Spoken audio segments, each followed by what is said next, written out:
Hey, ladies and gentlemen, this is Carmine Sabia for Explain America, and one Supreme Court justice literally just said something that should terrify parents everywhere.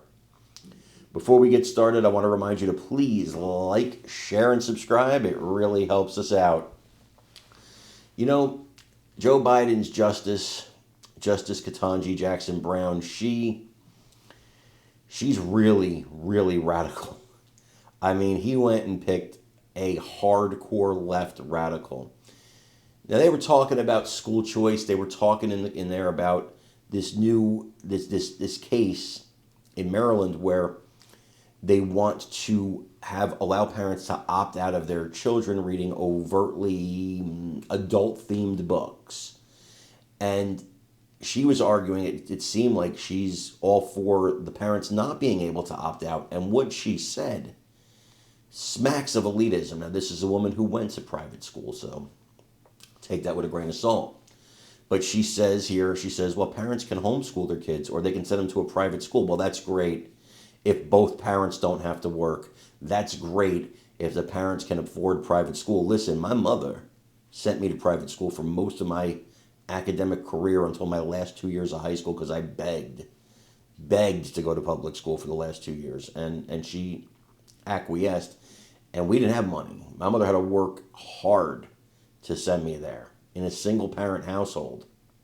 And I'm super proud of her for that. But not everybody can do that. Not everybody has that option, and it is so elitist to say to people, well, just homeschool your kid. No, well, just send them to private school. How dare you? How dare you? Not everybody has the advantages you have or had. And God bless you for having them.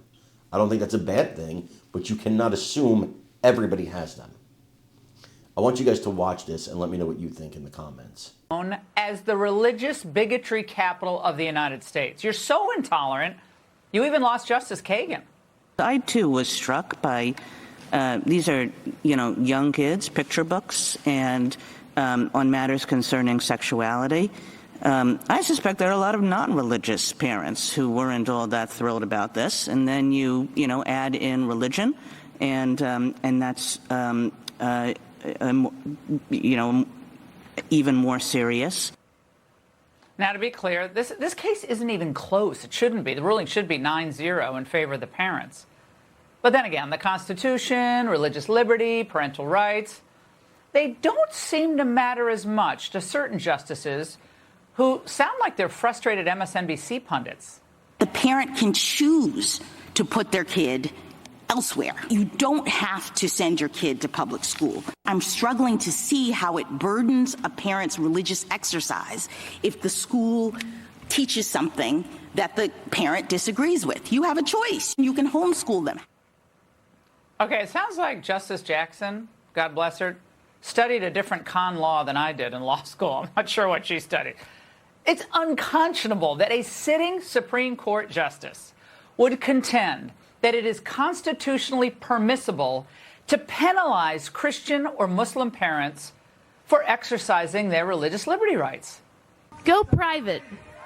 That is the smug response on my local parenting blog to parents who cannot, in good conscience, risk their children being taught lessons about sexuality that violate their most fundamental religious beliefs. The board has essentially told us that we do not get a final say in our children's education. No notice, no consent, no choice. These mothers are awesome, by the way. Congratulations for having the